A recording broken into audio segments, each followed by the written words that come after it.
guys, and welcome back to this channel. In this video I'll be showing you guys how you can view your project in cloud as well on CapCut website.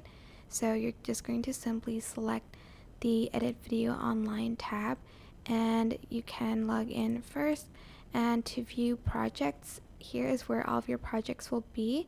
So make sure you upload some stuff first, some like media or anything like that, like this video. And there's also a cloud project. So if you sign in to your TikTok account through your phone, and also on this website, you'll be able to see projects that have been uploaded to the cloud, and that's where you can basically see it on the browser app. Hope this tutorial was helpful for you guys.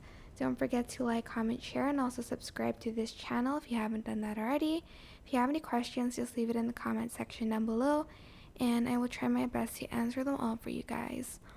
If you found this video helpful, please click the thanks button above the description box down below. Thank you so much for watching. Bye!